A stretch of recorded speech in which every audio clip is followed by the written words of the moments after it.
how are you? Welcome to the School of Rockstars. Today we are going to meet very special guest on my show. Here, Doors are closed as you try to hold your breath through fire. It's every day, in every way. But people say when they see how easy love can be, they run away to find this day. But I won't be there to say I love you. Do you have any last words before we go, man? Because it's just an honor to have you here. One life, and you know this. What are you waiting for? he's very famous for his 4-minute masters, and he's a rock band artist. He's a singer artist, and he's the host of Bo Show on Evan Carmichael's YouTube channel. He interviewed the most successful people on planet Earth. He interviewed Wim Hof, he interviewed Gary Vee, Evan Carmichael, Mel Robbins, Louis House, and Lisa whatnot. He interviewed all the greatest people on the earth, and he also recently gave his TED talk on relationships. His topic is the principles of extraordinary relationships. And also now he's in his journey of starting publishing his own book on relationships. So I want to talk to him and know more about his story, his TED Talk experience, his collaboration with Evan Carmichael, and whatnot, all. So You're too close to be here and too far to be torn, but the world knows what you're fighting for. There's grief on your mind as you turn through time, but you close your eyes to walk through fire, and you hold on so much better than yourself. hello, What's up? how are you? Good. Let me just turn my volume up because I'm on here. Huh. 1 sec. How are you? I'm good. I'm feeling so excited because Why? yeah, because you interviewed most successful people on earth, Gary Vee, Mel Robbins, Louis House, Wim Hof. Look, at the end of the day, we're all human. We're all the same. There's no difference between all those Yes. people and us. So it is cool though, but we're all human. I like your dance that day with you posted for Evan Carmichael's dance challenge. Yeah, he messaged me and said, "Oh, I'm going to do a challenge now. Do you want to partake?" And I was like, "Okay." And he goes, "You need to dance." I was like, "I hate dancing, but fuck it, let's do it." So I put my jumper on. The only reason I'm wearing a Christmas jumper is because I have no other jumpers or sweaters. I don't own any more. So Okay. I don't care. It's a bit early, but we'll rock Santa Claus. And I want to know more about your story. Can you tell us who is Bo in the past and who is he now? The journey of becoming. We don't have enough time for that. No, it's very interesting. Who I am now is definitely a combination of what I was. But I grew up amazing. A lot of people know. I grew up in the Caribbean, in the West Indies. I spent the first few years of my life there, and that was amazing. I was running on white sand beaches, climbing coconut trees, being chased by giant crabs. It was awesome. And when I kind of got to the age of I needed schooling, my sister and we got moved with my parents to Ireland. And then when we were in Ireland, that's where I spent most of my kind of formative years. So when you're a kid, you learn your habits and you become a teenager and you learn all that. Evan's in the house, Jeff the entrepreneur's in the house. Hi. I haven't. So I learned most of my kind of formative years there, which was awesome. And I always wanted to do something great, so I became a musician. I actually wanted to be a rock star because I grew up around rock stars. I grew up around U2. Like at the time in the 90s, 2000s, they were the biggest band in the world.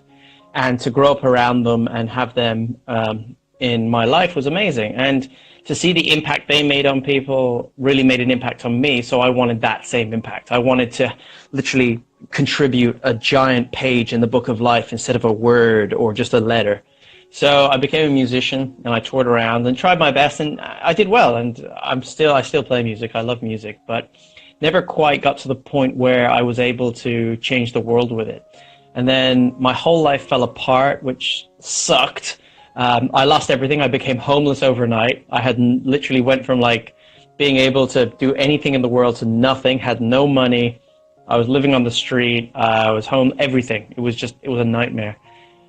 But although the world had taken everything away from me, underneath was that still I want to do something great for the world. So I kept going. I kept following it. And man, I've made more mistakes than anyone. Like I've done more kind of, I wouldn't say bad things, but I've done more things in my life that most people don't think great people do. But the more I interview these great people, the more I see no one's got a rosy past. No one has this crystal clean past. Like I did things like, for instance, I always talk about it, like how a friend of mine lent me his guitar, and I was so like honored he would, but I was so afraid of my life because people were bullying me. I sold that guitar onwards because I needed the money to pay someone off because I was scared for my life and my family's life. And now looking back, like in the moment, I was sick to my stomach about who I was and everything, and it sucked. But now, it's an amazing, beautiful step that's made the foundation of who I am. And then just fast forwarding from there, I eventually found my mission that waking up every day and inspiring people through the like kind of means of Instagram and YouTube and stuff, and interviewing the most successful people. I have so much fun doing that because I find it very easy to connect with influencers, and that's what I do. I connect with anyone I want to connect with. I can do it without manipulating. I do it from a very authentic place. And I think people see that in me. They see that I want to have an impact on the world, and that's why they connect with me. And so kidding up to now, like I know you're kind of school of rock stars. I wanted to be this rock star, but now it's like a rock star in a different world. I don't think there's any rock stars in the personal development, self-development world. They're all still kind of by the book. And there's no one like me who comes out, who swears a lot, who's always drinking wine. I don't throw TVs out of windows, but I have, I want to be something a bit different, but it's still very authentic in who I am. And I'm surrounded by some of the most amazing people in the world helping me out on my journey. But I'm still on this journey. I haven't reached anywhere. I'm just still going. Every day I'm learning something new about myself. I'm still making mistakes. I'm still having amazing triumphs. It's awesome. So that's where I am now, and that's where I started. And like you said, you became homeless at age of 23. Like what you did and like how you came back from that moment and from that part. Mistake after mistake after mistake after mistake after mistake. I tried anything. When you are homeless and you are without shelter and you're without security, something I've only like recently learned by looking back is on Maslow's hierarchy of needs. Have you heard of that?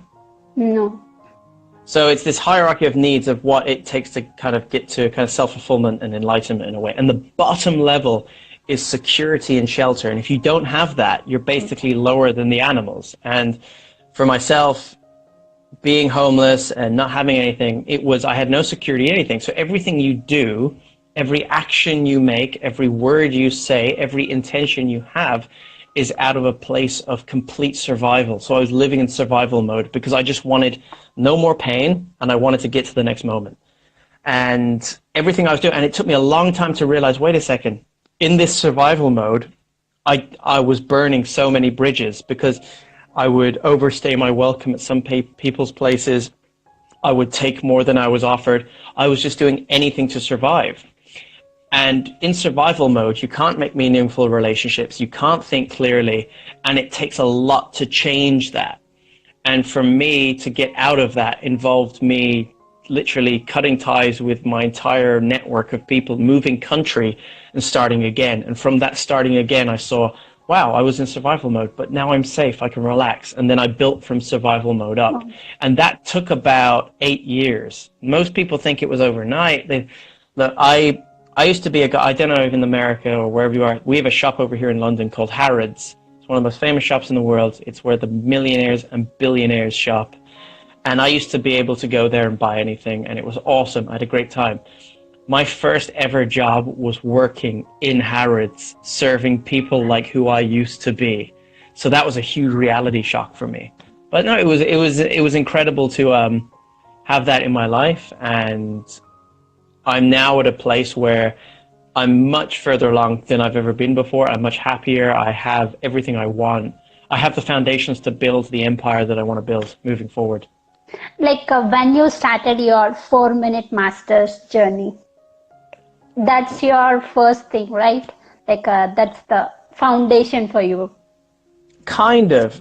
When I was 13, I went to Tanzania for fun with some friends to literally, I have a friend who was an expatriate. He was Dutch.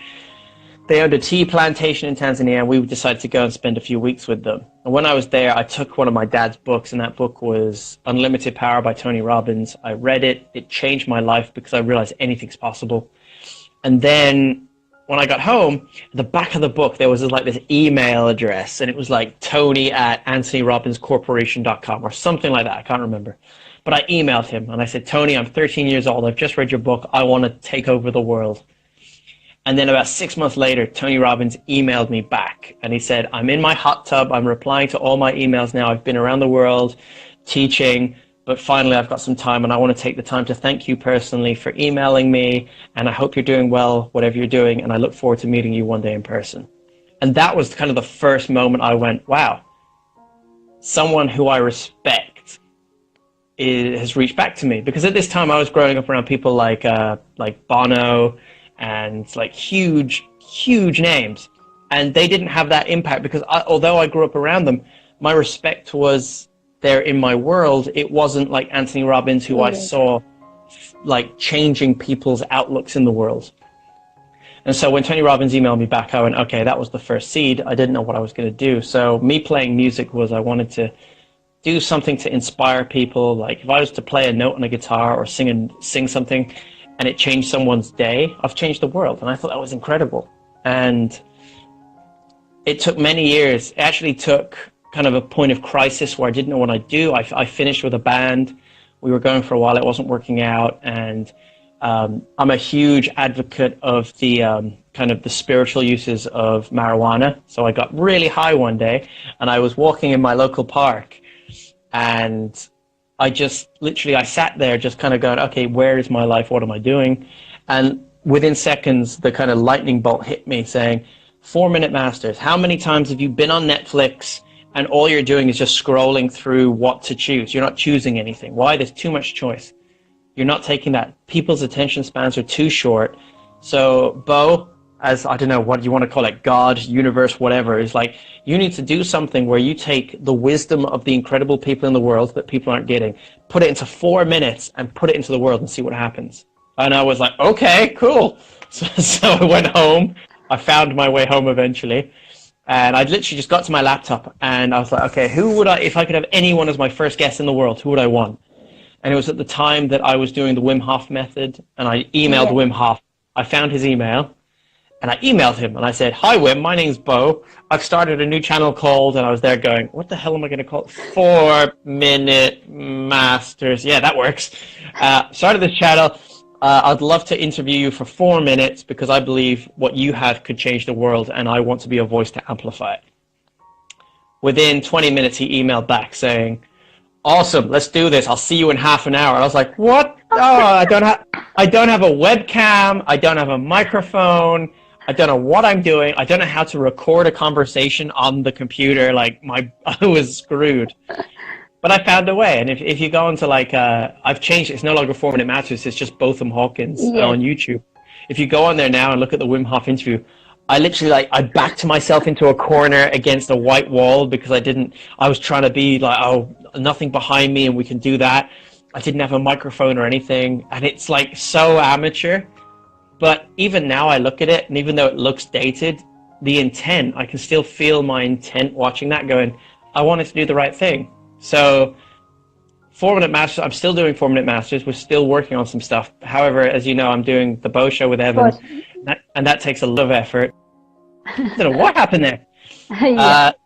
I can rewind really quick. So although I'm doing like 4-Minute Masters, Bo Show, the relationship book and everything, it's all with the intent of I want to have a voice to change the world, because I believe, although I didn't graduate with a PhD in some university, I think I'm overqualified to talk about myself, and I have enough to say, and I've been through enough to help people go through the darkest times. And no matter how bad shit gets, there's always a way out, always. And when I watched your YouTube channel, Wim Hof, you are explaining Wim Hof method, what are the advantages you got from that method. So that is your first video, I guess. Wim Hof, man, I've been doing the Wim Hof method for about 2 years now. Okay. I've not been sick in 2 years. I use cold exposure daily. I do yoga every day like he does, and my mental state is, it's like this, it's peeling away at the layers to get to your authentic self, but you're never quite there. You always got to keep going. So for me, the Wim Hof method is about becoming your authentic self, becoming more in control of your body. Excuse me. And yeah, my health's been the best. I've actually regressed in years, because when I went through all the stress and everything, stress is the ultimate ager. And I aged horrifically. Overnight, I woke up gray, but now my hair is going back to dark color. My skin's improved. I feel better. So the Wim Hof method did that for me. But the reason I wanted to do Wim Hof is because it's something that you can physically do and teach people. That's not a mental trick, because some people will try and interpret a mental trick. Like when you read books like Mel Robbins or Tony Robbins or, I don't know, Napoleon Hill or something like that, they're telling you how to think and stuff. And that can be interpreted in different ways. But when someone's telling you just breathe a certain way, there's no room for interpretation, and you do what he says and you feel the state change. And the Wim Hof method will change your state 100%. So that's why I started Wim Hof. I think it's a practical application to actually realize, oh my God, I don't have to feel like this. So, yeah. And the surprising thing is, how you got the connection with Gary Vee, the interview. Oh, that was cool, because it took a little time to get there. Gary Vee is someone I respect. I think he's very loud and he's brash. Yes. However, I respect him, and I see the impact that basically this generation, I'm too old. I'm much older than you think. The generation below me, younger than me, I think they need a kick up the ass. And I think they need that through a kind of stern voice to tell them, you know what? Just because you got participant awards in school and you finished 7th and got a medal, that makes you special. It doesn't. You have to work hard. You have to apply yourself. And you have to stop thinking what other people, caring what other people think. So Gary Vee was someone I always wanted on my list. And I think he was the 5th person I ever interviewed. And the way I got that was through connections. I had a mutual, I interviewed someone who knew him very well. Okay. And I never asked for an introduction. However, this person said, look, I love what you're doing. I think what you're doing is amazing. And I'd love for you to be able to help more people. So if I can help you in any way, please let me know. If you need me to introduce you to someone to make your voice louder. And I said, well, someone I'd love to interview is Gary Vee. And he goes, done. And then a week later, we did Gary Vee. And that was insane, because even Gary on the thing, you don't see the whole conversation on the conversation we had, but it was he says, look, I get 5,000 requests a week. This better be good. And the last words just before he goes on our interview was, I'm so glad I said yes to doing this. And to me, that was I'm doing the right thing. Thank God. So yeah, that was cool to get that. But again, it all breaks down to like my relationship stuff about authenticity. If you're yourself and you're doing it for the right reasons, I'm not doing it like if you still look at the Gary Vee video to this date, I don't know, it's November 3rd, 2018. There's like 500 views. No one, like not millions of people have watched it. And my intention isn't for millions of people to watch it. My intention is the right people to watch it and they take something away from that and they do something with their lives. And he always says, one life. What are you waiting for? It is. And it's that you have one life. And when you get to rock bottom, and I've been there, like everything's like over and you want to end everything, you realize that it's just as easy to step back into the real world and just get on with it. It really is. And like on 2 months back, like you survived from accident on October 5th. Oh, yeah. Like, how was that experience and what are the thoughts ran into your mind after that incident? Honestly, I was like, wow, we nearly died. However, I'm very lucky my partner, Stacy, and I, our entire intent was to make sure the people in that car were okay. Like, we nearly got killed by a car. If you don't know the story, we were literally feet away from a car at 60 miles an hour, crashing to a wall beside us. If we were like seconds ahead of us. I'm here. I'm very close to the internet. I don't know what's going on. Yeah. As I was saying, so, rewind. A car nearly hit us, nearly killed us, but it didn't shock us in any way. Like, I think I've gotten to a point where I can accept death, and if that was my time to go, that was my time to go, but it didn't happen. It made me realize how precious life is, and we moved on. But our whole moment was make sure the people in that car are okay. And it's weird. When the car crashed, we ran towards the car. We didn't run away. Oh. And we ran towards it to make sure they were okay. So that was kind of cool because my natural instinct was, okay, forget yourself. Let's make sure everyone else is good. And we did that, and that was cool. So, yeah, it didn't have... I meet a lot of people who's like... people come to my house, and outside where I live is the accident. Like, it's about 10-second walk there, maybe 5 seconds. And there's a big wall destroyed, and you can see what happened. They're like, oh, my God, you were there. I was like, yeah, but it's okay. It's all good. I survived. I'm cool. I'm still here. So I'd rather concentrate in the present moment than relying on what could have happened. Because as soon as you start going, what could have happened, you open that door to so many things like, well, I could have been this, or I could have been that, and I could have been this. And it's just like, oh, I couldn't be arsed dealing with that. I'll just be happy going. It's all existence. Yeah. Yeah. And whatever happens, happens. And it's just the way life is. So, yeah, it was cool, though. Like, to see a car crash, that... Hey, what is going on? I don't know what's happening. It's very strange. But I'm here. I'm here. I promise I'm here. I'll be here all night if we have to do this. We will get it done. So, and next, like, you recently gave your TED Talk. How was that experience? And, like, what all you done, like, before going to that TED Talk? What all the preparations? For the TED Talk? No preparation. Zero. Nope. I know what I'm gonna do. I just want to be my authentic self. So I knew what I was gonna speak about. I had an idea because my whole thing at the moment is the relationship thing, but I didn't have okay, I'm gonna say this and I'm gonna say that, I'm gonna say this. Because for me, one of the biggest turnoffs is seeing Yosef's here. Hi, Yosef. One of the biggest turnoffs is seeing someone speak, but it's a rehearsed speech, because that's not coming from here, that's coming from here. And for me, I just went up and I spoke, and I did make an impact. I know I made an impact because the amount of people who were emailing me and messaging me afterwards was insane. And it was great, and that should be up on YouTube in the next few days, because we spoke to the people earlier, but it was good. It had it's kind of one of those things that you want to do in your life, like for me to stand on the stage and talk about my profession and do it very easily, like affirmed to me that I'm doing the right thing in my life. And like just before I went on stage, I shared it on my Instagram, like Mel Robbins knew I was going on, and she like shared her people, and she's like, yeah, go Bo. I was like, I'm definitely doing the right thing. Like, I've got these people supporting me. I'm doing the right thing. So that was really cool. I was very blessed to have that. And yeah, it was a good experience, but did it change anything? Nope. It just meant another day in my life, and I kept going. And I'll be doing more. Like, there's 2 other TED Talks I'm looking at the moment to be doing that I've been invited to do, which is nice.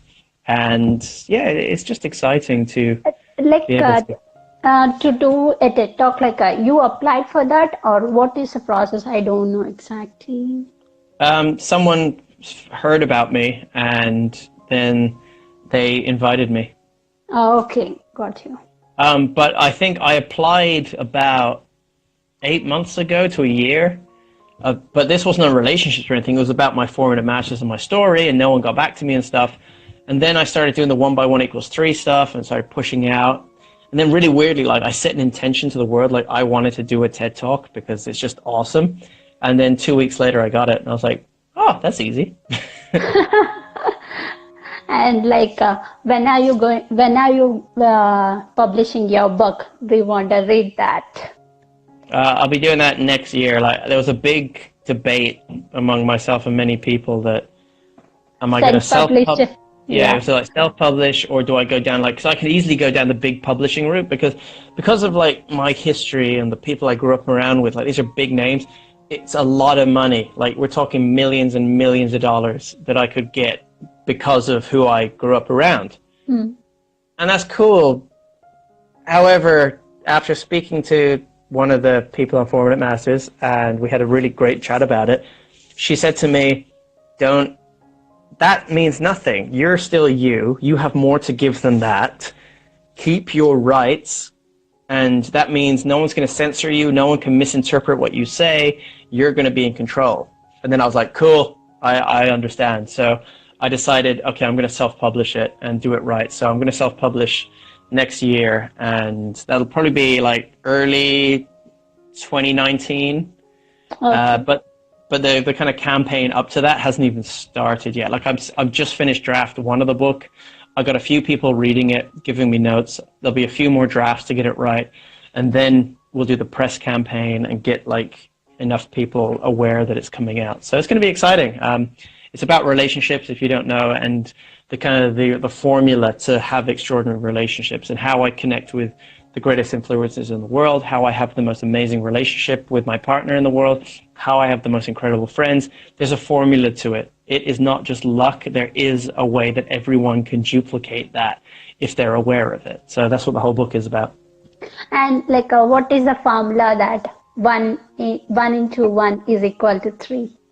So 1 by 1 equals 3 is really simple. So it's me. So in this, you're on Instagram now, you're chatting to me.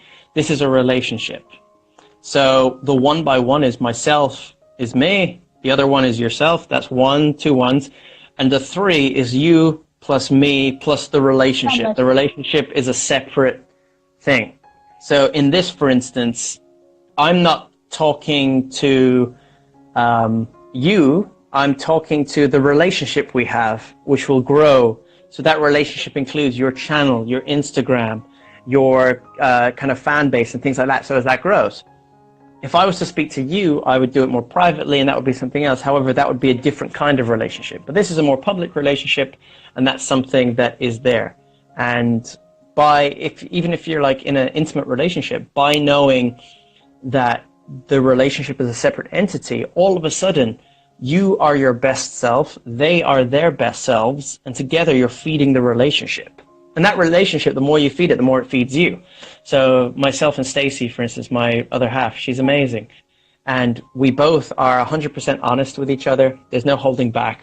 We're both striving to be the best versions of ourselves. I'm not being the best version of myself to impress her.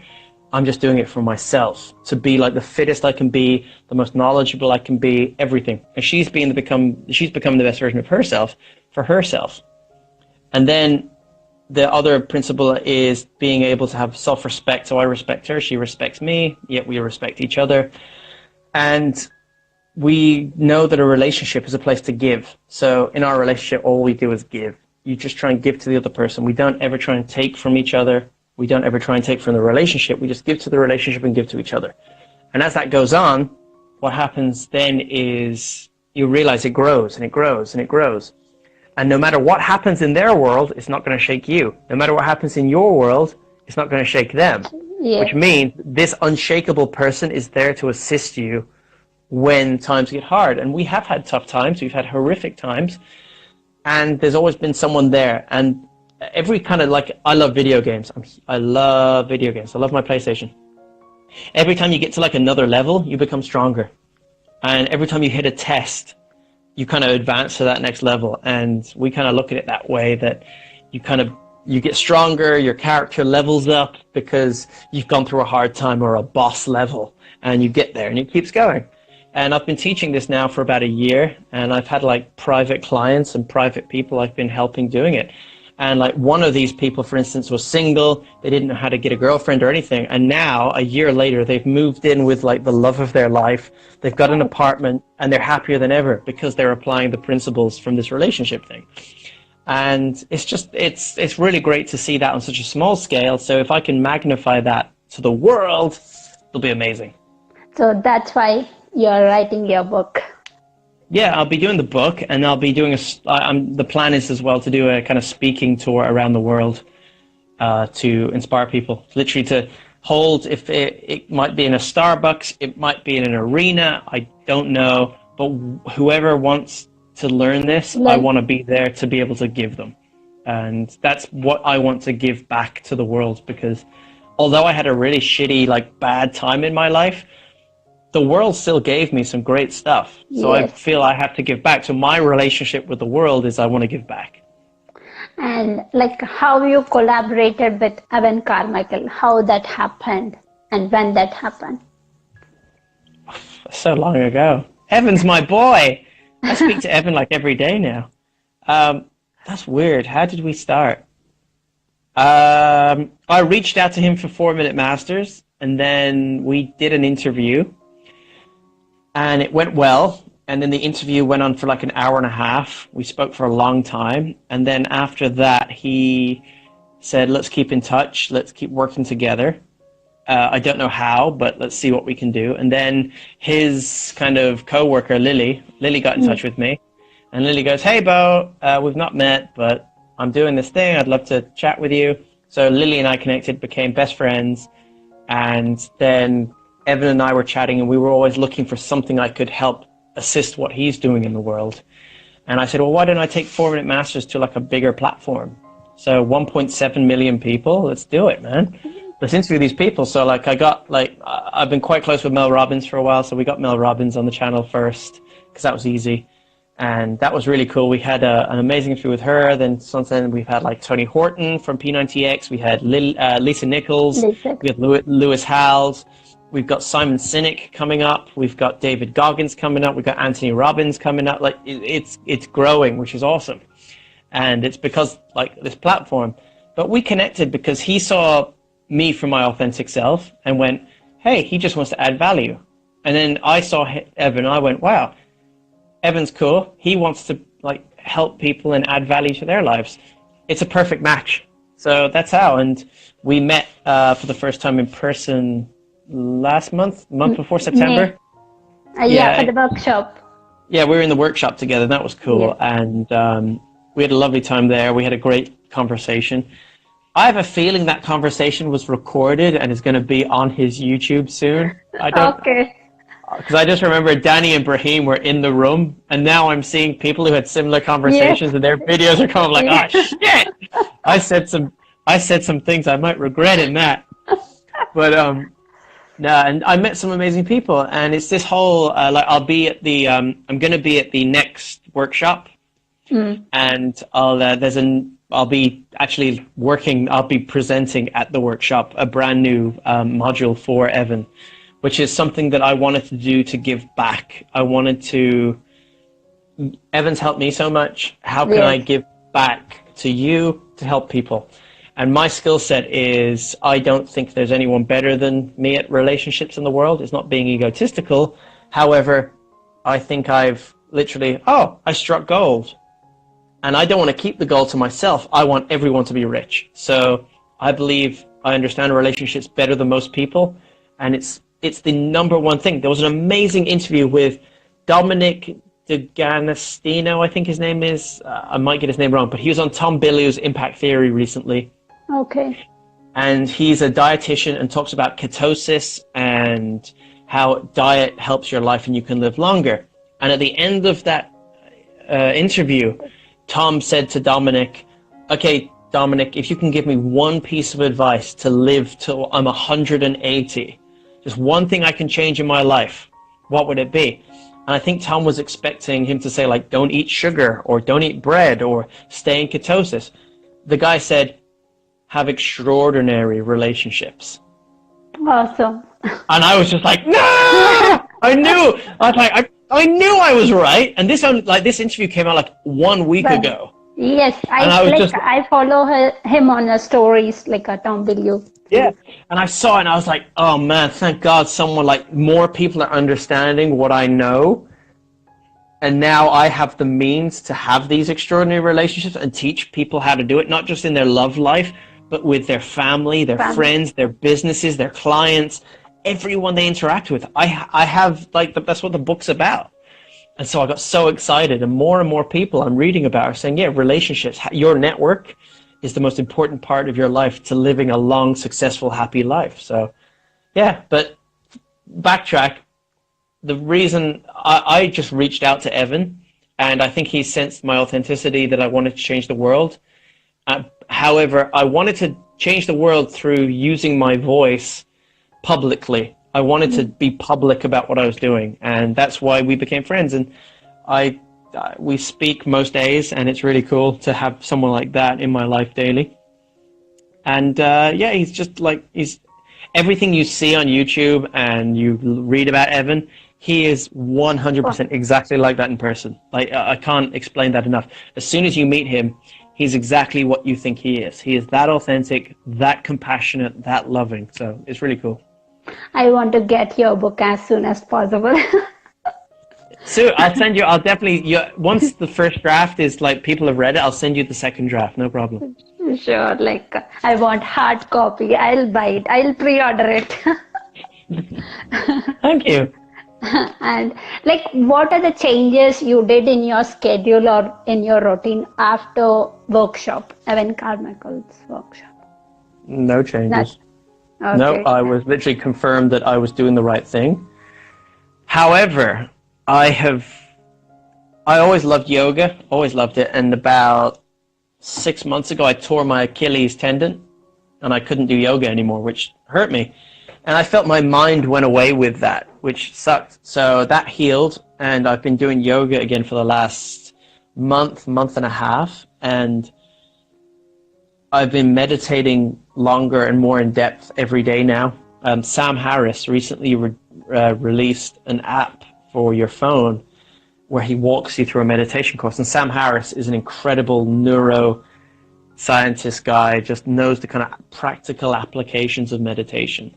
And I've been doing that, and the more I meditate, the more I realize I don't know what the hell I'm doing, and my life is falling apart. And that led to me, like, there were, like, days where I just didn't know what to do with my life. Like, a whole day, you'd go to sleep, wake up, and you still don't know what to do, and you're freaking out, but you just keep meditating, keep going. And it's this journey to the authentic self. Like I said earlier, you're tearing away layers. And I'd been through a lot of trauma in my life when I was younger. I'd realized I never dealt with it. I actually never, like, confronted it, dealt with it. So I think at the moment I'm going through those layers. And, like, for the first time in, like, 10, 15 years, I'm getting angry. I have rage. I'm just, like, fired up. I haven't had that for, like, 15 years. And it's, like, coming out, and it's through the meditation. So the only thing I'd say in my routine and my rituals that's changed is the meditation I've added, and I'm doing like 20 minutes, sometimes twice a day, just to kind of go deep sea diving into my psyche, into my brain, to see, like, what is going on.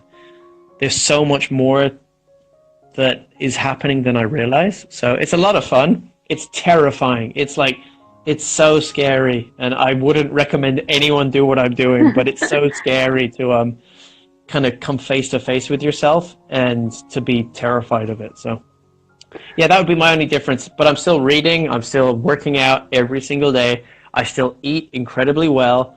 Oh no, they're like I stopped like all sugars and alcohol for ages, but now I'm like I work.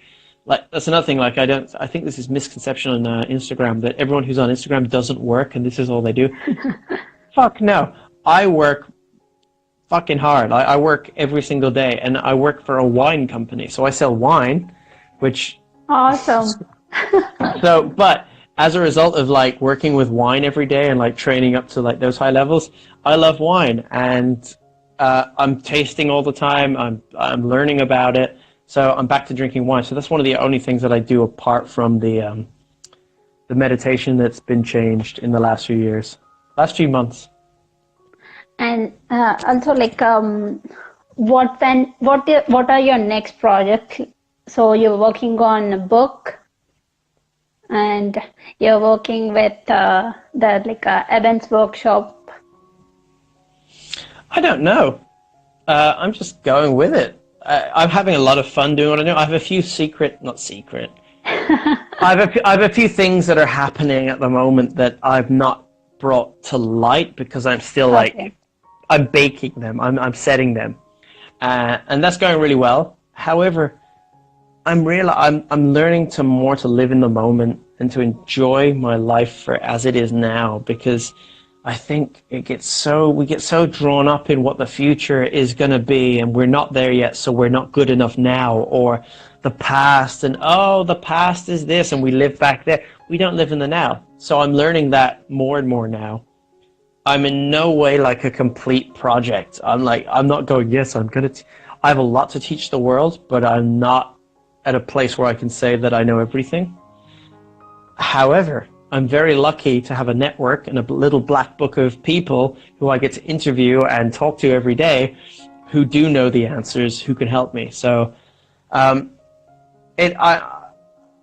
still myself. I'm growing as myself. Like, that's the next project. Like, how can I be more authentic?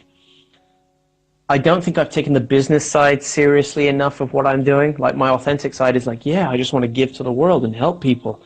But this authentic side, that's great. But there is another side, like Evan, for instance, like, you need to monetize this shit, man. Like, you need to find a way. And monetization doesn't mean like you're using people. It means you're taking your value, you're increasing value in people's lives. Yes. And that value is exchanged for pieces of paper with people on it, which you can invest in yourself, so you're healthy, you have somewhere to sleep at night, you have your food paid for, you're taking care of your body, which means you can perform at more of your optimum, which means you can add more value. And they'll give you more. So it all comes down to adding value. That's the 100% thing, which I didn't realize. I kind of had this kind of martyrdom, spiritual-esque, wrong view saying I need to go into the world and just give. And give. However, I need a plan to be able to sustain myself. So I'm working on that at the moment, and I've got some amazing people who are helping me with that. So that's why the book's a little kind of taking its time, because we want to get the kind of the behind the scenes rock solid before we go into the world going like, hey, this is Bo, the relationship guy. And like, why are you not so active from the past 1 or 2 weeks? The meditation, I've literally freaked out. I had a spell of just, I didn't know what to do. I remember one day I just walked from my house for 4 hours the other way because my head's freaking out. I think there's something wrong with me. I don't know what's going on because I'm uncovering these layers, and I needed those 4 hours to get to a place in myself where I went, oh, I understand this now. And that's okay. But who was I speaking? I think I spoke to Lily yesterday.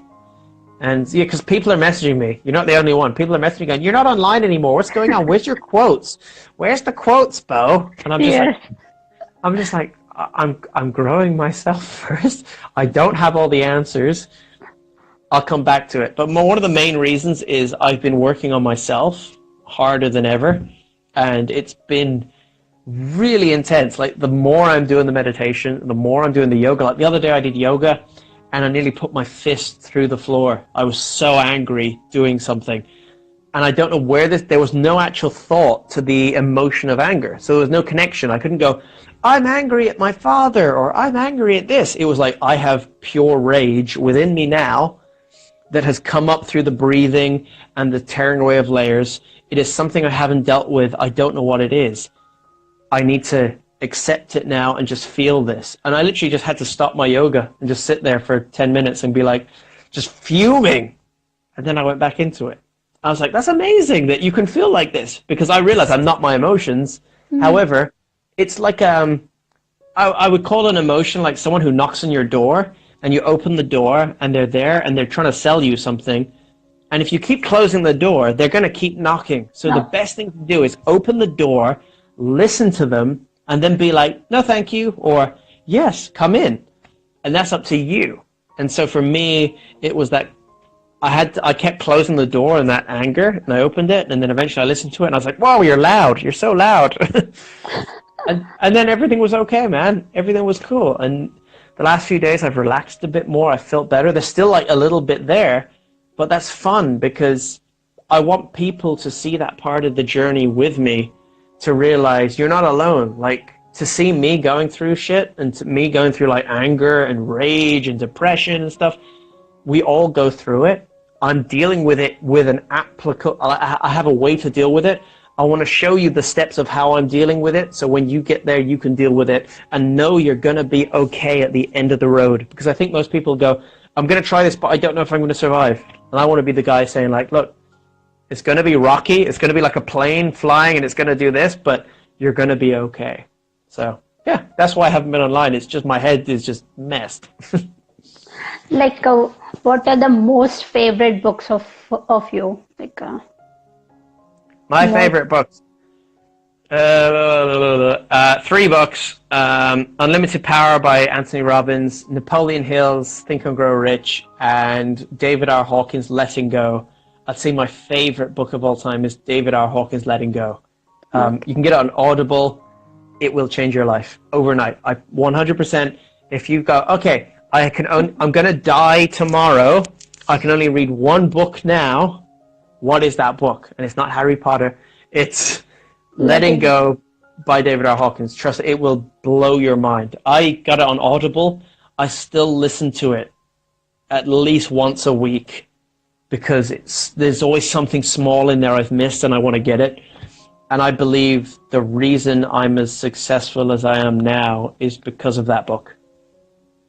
Like, I will say some names, like you should tell me what you learned from that person. So, Evan Carmichael. Yeah. Just be yourself. Lily Ma. Don't hide anything. Lily wants me to cry. Lily thinks she can make me cry, but she hasn't yet succeeded in this mission. Doug. Doug supports me. I had an amazing time with Doug in Toronto. I felt like he not like a father figure. I felt like he was like a brother. And just, he understood me. And I love Doug so much. I have so much love for Doug. Like, it's insane. Mike. Oh, I love Mike. Mike's one of my... Mike and I talk every single day. And it was amazing. Like, if you're just watching this on Instagram and you have Instagram friends, I met Mike through Instagram and we chatted every day and it was cool. When we met in person, it was like we knew each other for like 10 years. Yes. And we were going for breakfast every morning and we were hanging out all the time. Mike and I had so much fun together. Mike is one of the most, his like heart, he's just so much love.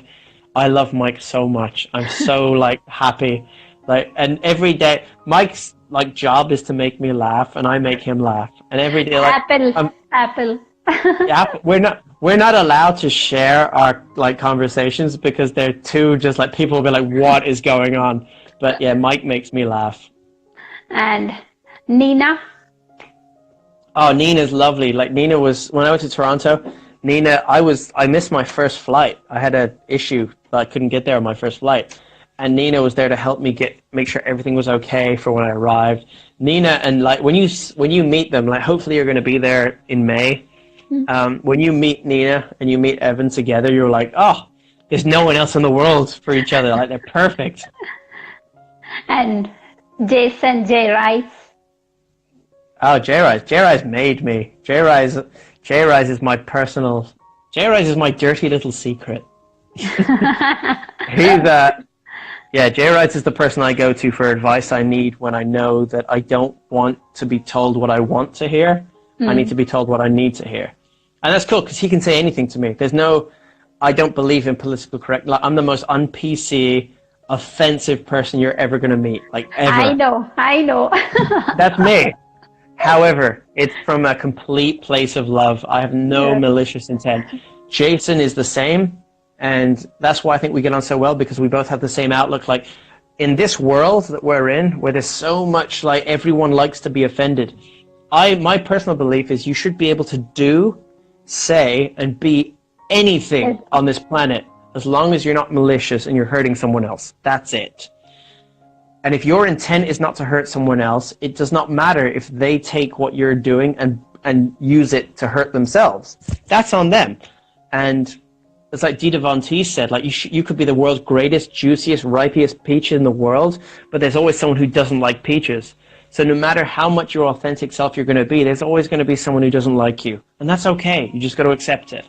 And Jason, for me, is the kind of guy who comes out and tells me exactly what I need to hear, bypasses my emotions and my poor little victim, and goes, look, man, you're lazy here. You're not doing this. I've been following you on this, like, buck up, man. Like, I told you to do this and you've not done it. So do it. I'm like, okay, man, I'm sorry. And I do it, and then things change. So yeah, Jay's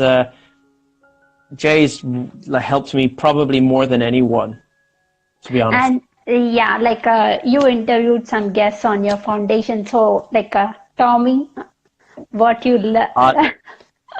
I love Tommy because Tommy to me shows something which I want the world to see. And it's redemption's the wrong word, but it's this: no matter who you are, how old you are, or anything, as long as you have the right intent, it's never too late to change the world.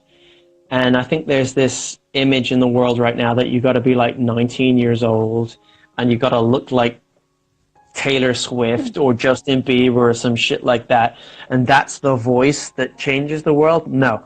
The intent comes from people, from your heart. So it doesn't matter if you're 5 years old or 65 or 100 years old, your intent's there. And it also doesn't matter what the hell you did in the past. You could murder people every single day until you're 45, but when you're 45, you decide that you've addressed your wrongs, you forgive yourself, you seek forgiveness, and you want to change the world. That's where your life starts. All this is irrelevant. Well, yes. And too many people hold themselves hostage to what they've done in the past. And I'm not like saying Tommy's murdered people. No.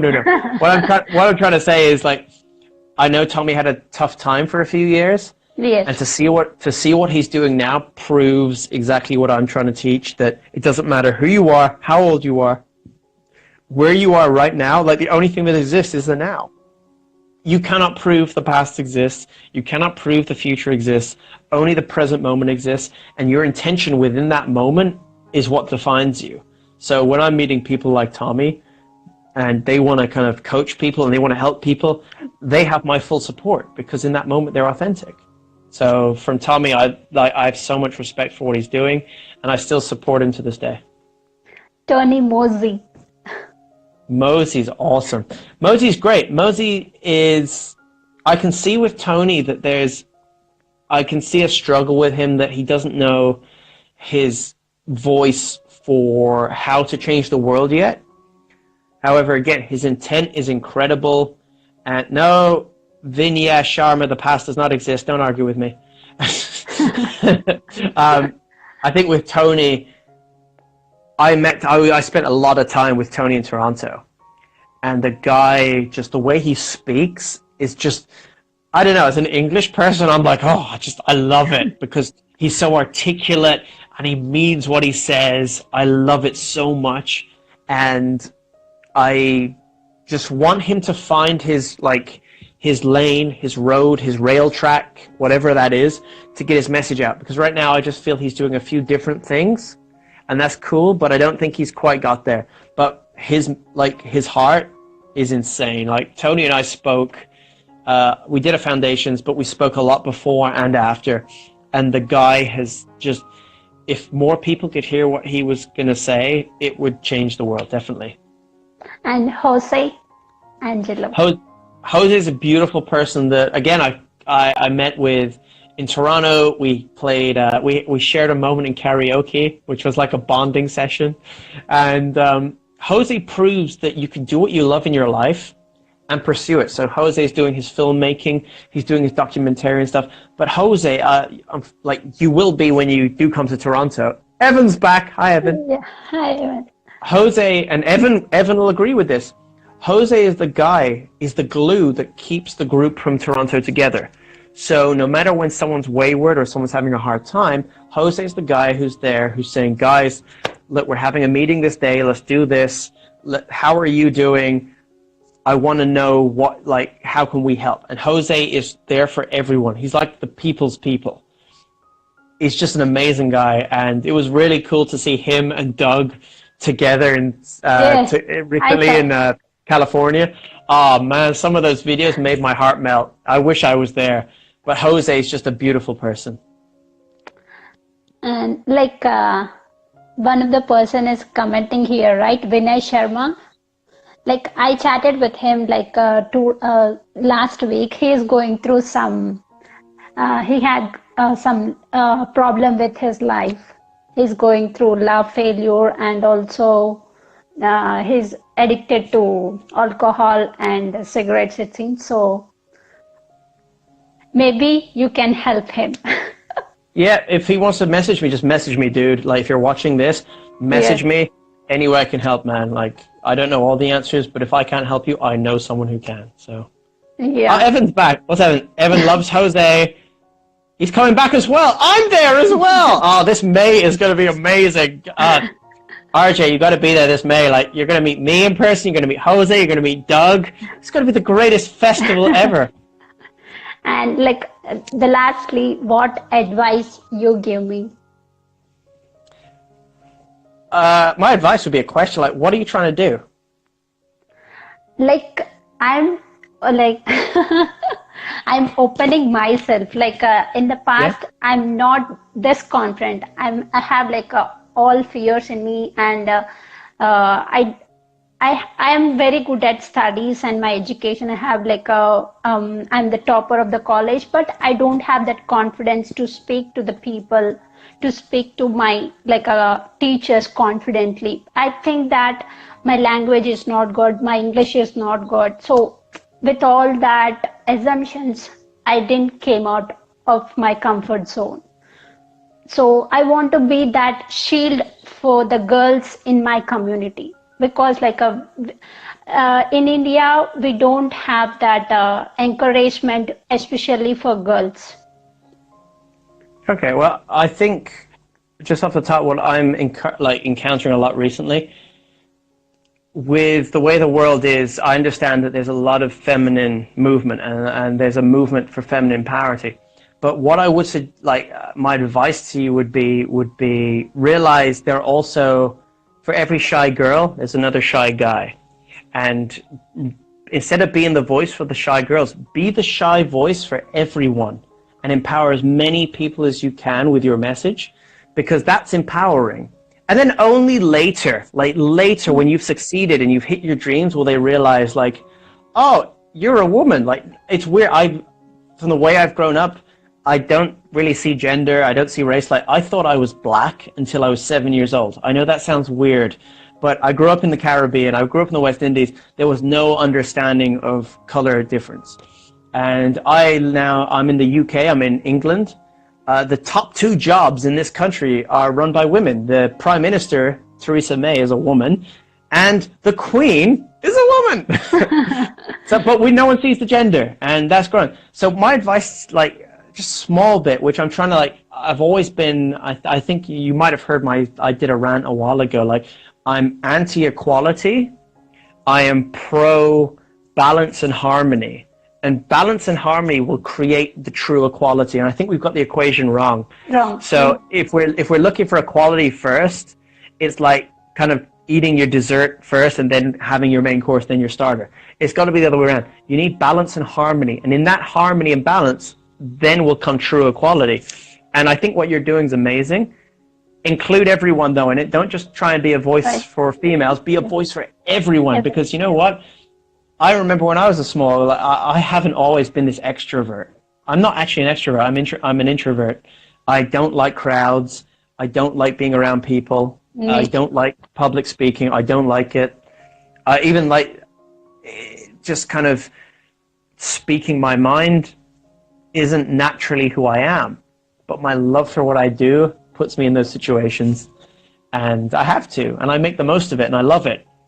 But I remember there was a time before I was a musician when I was 18, 19. I was a shy guy. I didn't want to speak up. I didn't want to do anything. And I wish I had people around me who were like, hey, I was the shy kid as well. You can come with me. I didn't have that. And what's amazing now is because of the way the world is going, you actually have an advantage. And that's with the kind of the kind of feminine empowerment movement. You can ride that wave, but you can also ride the all-inclusive wave of, hey, it doesn't matter if you're male, female, gay, straight, black, white, Chinese, alien, anything. It doesn't fucking matter. We're all brothers and sisters. Like, that's my belief. We're all one. We're all the same. We're all brothers and sisters. And we should all be loving each other equally. And then our intentions change things. So I think what you're doing is amazing. Keep doing what you're doing. And keep reaching out to people. And getting people's voices onto your channel. And keep posting daily. And just be you. Don't try and be like... Don't try and be the confident person. Just be who you are now. Because who you are now might be RJ step 1 in confidence. And then in a month, it might be RJ step 2 in confidence. And we get to see that journey. If you're going to come out full barrel and be like, hey, I'm on top of the world already, but in your head, you're like, I don't feel it. It's not going to work. Be authentic. Be yourself. What you're doing is amazing. Like, I'm not going to lie, anyone on here as well, if you're watching, I don't know if you're watching the replay or watching now, you don't believe me, you look how many followers I have, and you look how many people I follow. I don't follow many people, but I follow you. And the reason I follow you is because I'm actually genuinely interested in what you're doing. And I want to see what you're doing. And I see your daily gratitudes with, like, Tracy and Tommy and Crafty Beach and all that. I see that. And you're 5,000 miles away from me now, but I'm interacting with that. So keep doing what you're doing. That would be my advice. And yeah, just open your scope a bit wider. Like, I, by no means, don't think I don't understand your situation with Indian culture. I do understand, and how it's, I wouldn't say oppressed, but it's repressed. It's harder for a girl like yourself to have a loud voice. But by going to the United States and becoming an example, you can show the kind of the bigots and the closed-minded men in that culture what the world could be if they just opened up. So, sorry, that was a rant. And the thing is, like, in the past, I don't like. I think that my face is not photogenic, and You see me? You see this? And like, I'm really shy, introverted kind of.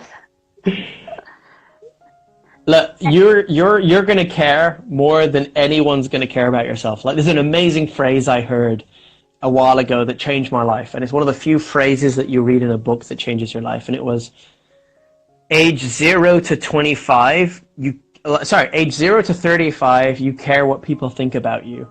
Age 35 to 65, you don't care what people think about you. Age 65 until you die, you realize no one actually cared about you in the first place. So if we could embody that now and go, oh, that's really cool. Like, no one's actually watching because everyone's actually on their own phone and think they're the center of their world. Don't worry about it. Like Mel Robbins, for instance, we chatted recently, and she got her big syndication deal for her TV show. And I remember speaking to her 3 or 4 months ago, and she's like, everything was against me to she was always going for this goal, but she's like, look, I'm just a Midwestern. I live in Rhode Island. Like, everything's against me to be a celebrity. But she always said, like, Oprah. Oprah was my thing. And this was a time when no black women were on TV. Like, no, and she was overweight, and like she was in Chicago. Like, why would Chicago be the central? But she made it happen. And Mel used that as a stake in her life to become. And now Mel's got, like, she's going to have one of the biggest talk shows in the world in March. It's like insane. And I'm going to be on it. Yeah, we're going to see it. I will. I've already messaged her and said, I'm going to be there. And like, the thing is, you already know, my family don't know that I'm doing all this on social media. I don't know. I didn't tell them because I'm afraid of. But when I tell them, I don't want to just convey my words, but I want to show them what I did and like what impact I created. So that's why I'm still continuing it. So what's your active steps for like next? Like, I know you're interviewing people and you're on Instagram and you're doing stuff like that, but what's your big goal? Like, what do you want to do? I want to continue interviewing people and meet people. Like, I don't know, I still have like almost 1 year of my visa, so I can still stay here, but I'm applying for work visa next year. If I get it, I will stay, or if not, I'll go back to India. I'll continue. And I'm also thinking of starting a business with my younger brother. So he's also kind of entrepreneur mindset, so.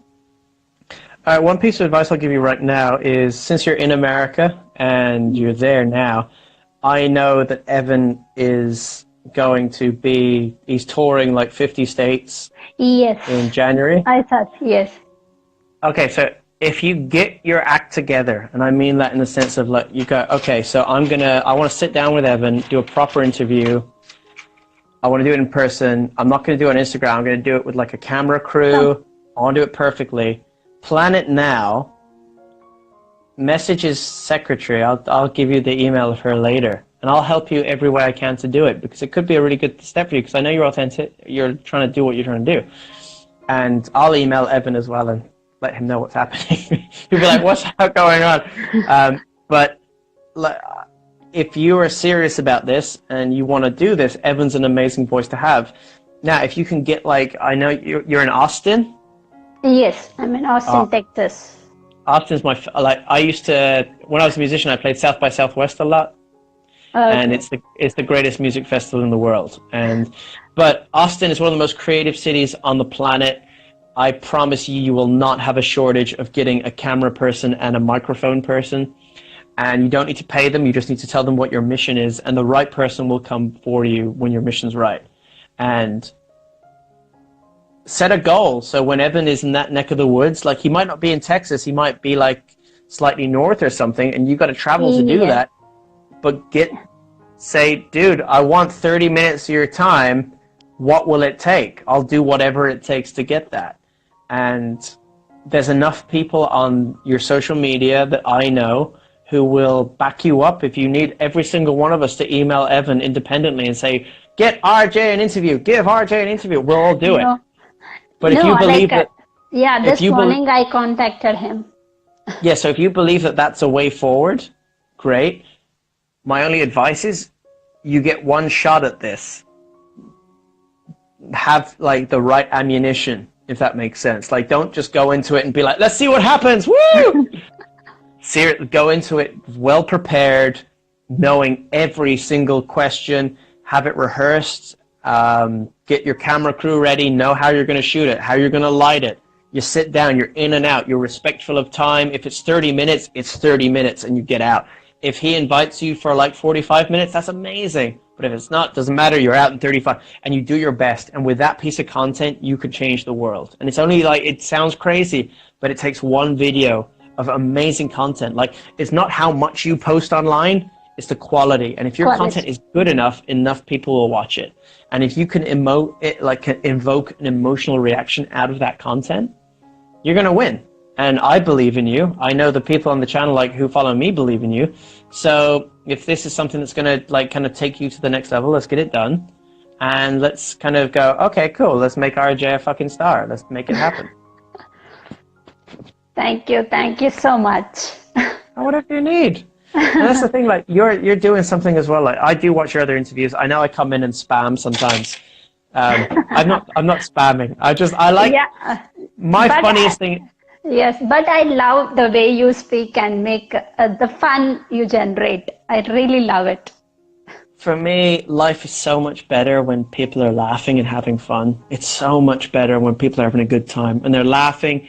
And randomness is a great way to get that. Like, what does he say? What is he talking about? Like, that's brilliant. People love that. And I love coming in and dropping in and just like putting like 100 apples on a screen just for fun.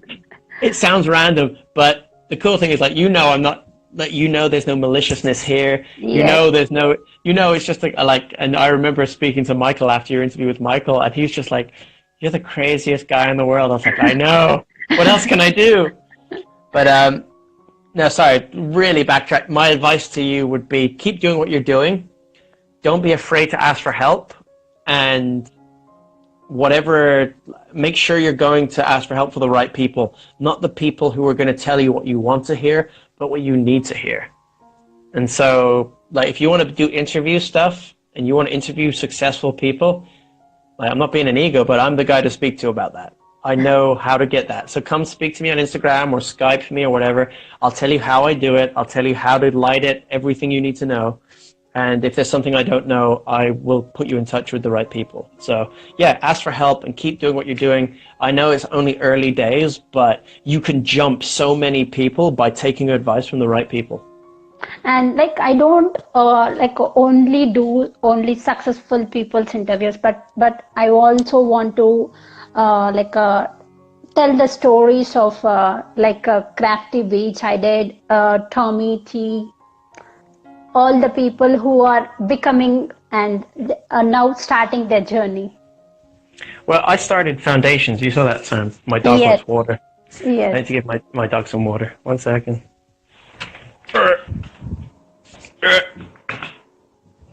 There he is.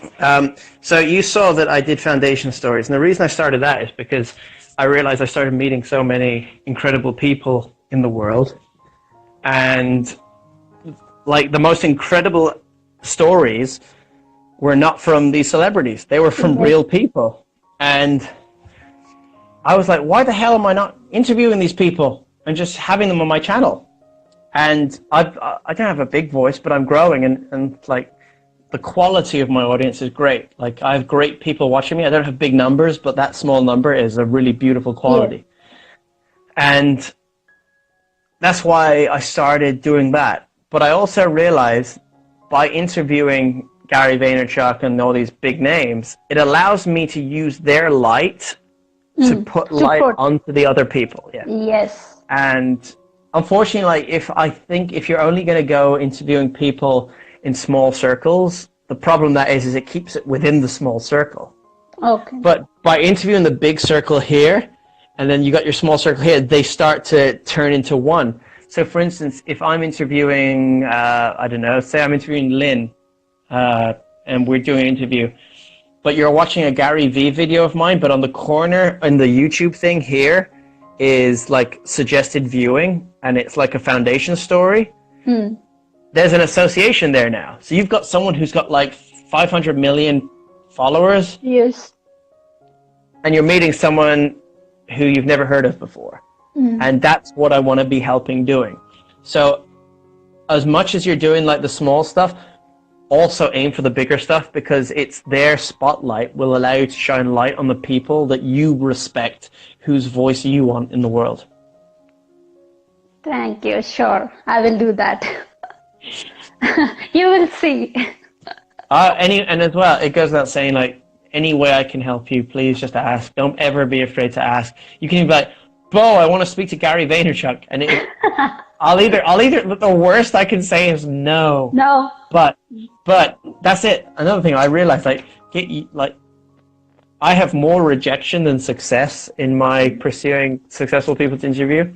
I've just gotten bulletproof doing it. So don't be afraid of any no's. But yeah, but honestly, your family, we're part of the same tribe. We're this BelieveNation tribe. We all help each other. So if there's anything I can help you with, please just don't hesitate to ask. You know I'll get back to you, and you know I'll do my best. And if I don't know the answer, I don't mind saying I don't. Yes. Thank you so much. No problem. Thank you. So, do you want to say anything? Or...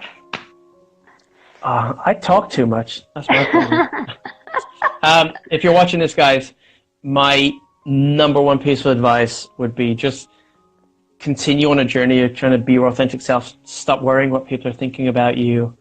Stop judging yourself against others. Just be you. If you're a nerd, just be a nerd. If you like weird shit, just be you. If you're watching this, it means that you're already kind of within our interest. So you've got family. You already have friends and family. Reach out and don't be afraid to ask for help for whatever you need. Like I know there's a guy on here a second ago. You were saying you're speaking of Yeah, Vinay Sharma. Yeah, I can't pronounce that. People like that, they're part of this now. You might agree with what I say, you might disagree with it. It doesn't matter. But if there's any way I can help you, just let me know. So sure. That's what I'm gonna say. And it's I don't know what the time is here in the UK. It's late. It's like 9-10 o'clock. I think so. It's already 3:20 here. 8:20. It's all good.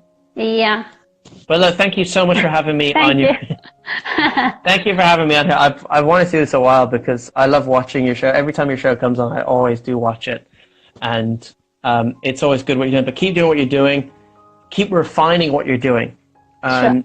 In a way, don't be comfortable thinking, yep, this is the way it is. Go, how can I make this better? Mm-hmm. And ask other people. Maybe the interviews are, you want to go like more down one route, or you want to go even wider, you want it shorter, you want it longer, whatever, just keep refining until you get there. And the best way to get that is through feedback.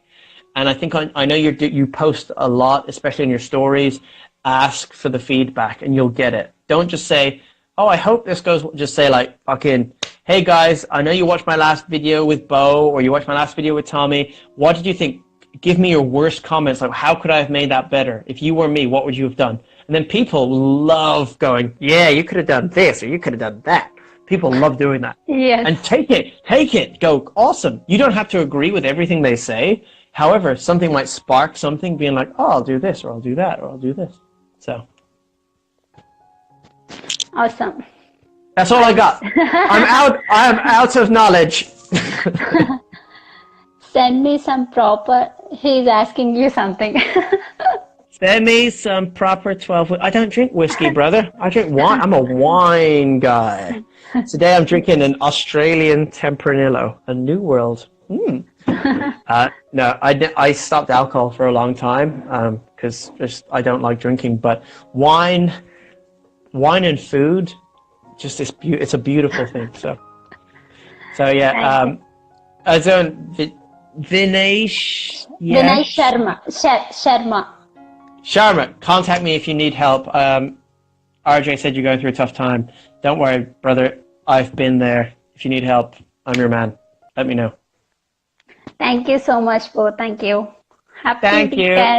Have a great weekend. Lovely speaking to you. Thank you for having me on. Love you guys. Bye. Bye.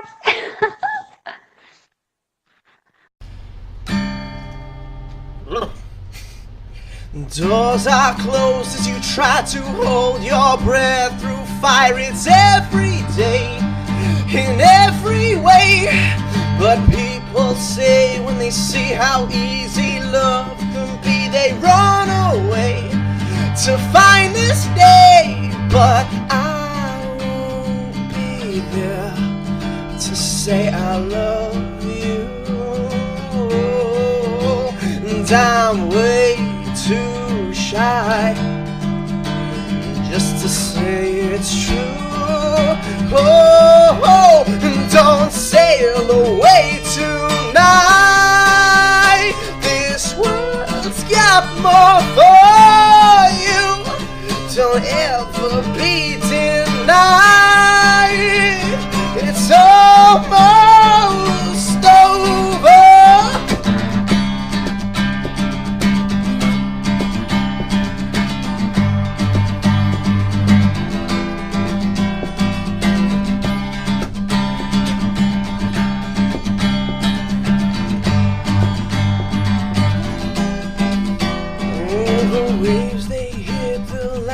sinks you to the sand, it pulls you now and drags you down.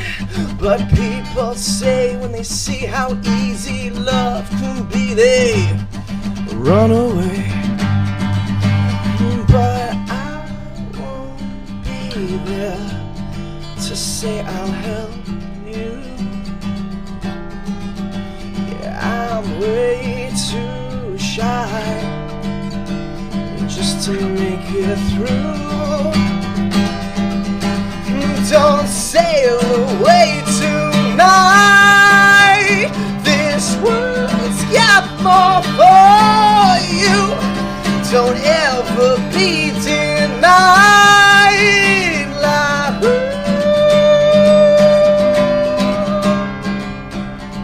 and I won't be there when you're not around. The waves are coming in, and I'll be far underground. Underground.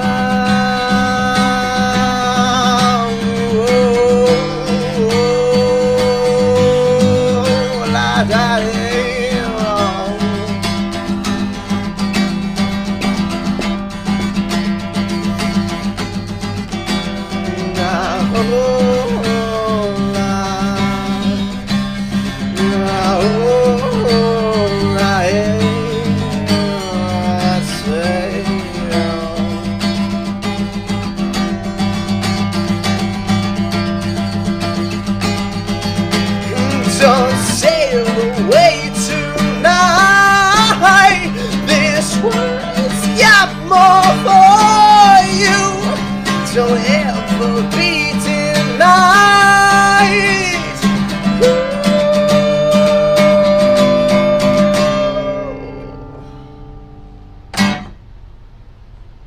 It's the best I can do at 25. Do you have any last words before we go, man? Because it's just an honor to have you here. One life, and you know this. Like, what are you waiting for?